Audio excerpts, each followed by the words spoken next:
Hello বন্ধুরা, যারা ভাবছেন যে বর্ষাকালে ডাল থেকে চারা তৈরি করা ঠিক হবে কিনা, আমি বলবো একদম সঠিক সময়। কারণ এই যে গরমটা গেল, এই অতিরিক্ত গরমে কিন্তু আমার অনেক ডাল থেকেই চারা তৈরি করতে চেয়েছিলাম, সেগুলো সব নষ্ট হয়ে গেছে। যেমন এটা দেখুন, এর মধ্যে কিছু ডাল পুঁতেছিলাম, সেগুলো সব নষ্ট হয়ে গেছে, দেখুন শুকিয়ে গেছে।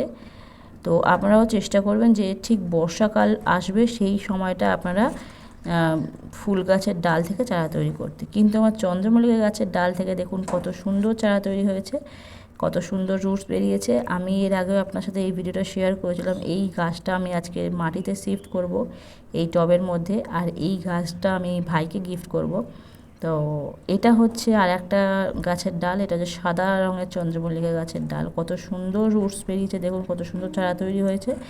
তো সবসময় চেষ্টা করবেন বালির মধ্যে চারা তৈরি করতে, বালির মধ্যে খুব সুন্দর চারা তৈরি হয়। এর আগে আমি অনেক ভিডিও আপনাদের সাথে শেয়ার করেছি, বালির মধ্যে চারা দারুণ তৈরি হয় মাটির থেকে। বালিতে কিন্তু আমার এক্সপেরিমেন্ট আর কি, আমি যতবার চারা তৈরি করেছি বালির মধ্যে করেছি, খুব সুন্দর হয়েছে। সবসময় সাকসেস হবে এমন কোনো কথা নেই। যেমন এই পিঙ্ক কালার মগের মধ্যেই আমি জবা ফুলের ডাল বসিয়েছিলাম, সেগুলো সমস্ত শুকিয়ে গেছে অতিরিক্ত রোদের জন্য, অতিরিক্ত গরমের জন্য। ভাবলাম এখন বৃষ্টির সিজন, তো আমি আবারও আমার বাপের বাড়ি থেকে কয়েকটা জবা ফুলের ডাল নিয়ে চলে এলাম। একই গাছের ডাল সমস্ত, দেখুন লাল যে ফুলটা ফুটে আছে জবা ফুল, সেই লাল ফুলের ডাল নিয়ে এসেছি 4-5টা।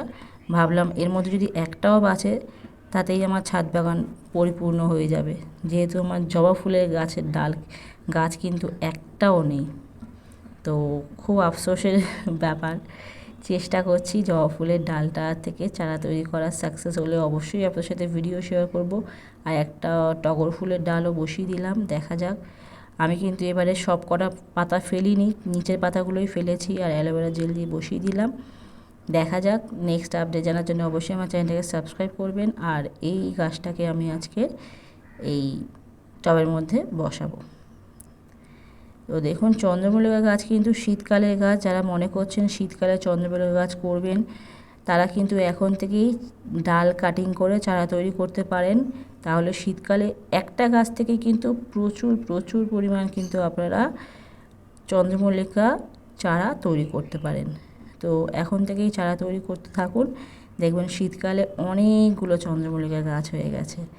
তো দেখুন আমি বসিয়ে দিলাম। এটা কিন্তু আমি আমার ভাইয়ের জন্য করছি, আমার ভাইকে আমি গিফট করব। যেহেতু এখন বর্ষাকাল, আমাদের ওই বাড়িতে উঠোনে প্রচুর জল জমে, তাই আমি এখন দেবো না, আমি বাঁচিয়ে রাখছি গাছটাকে।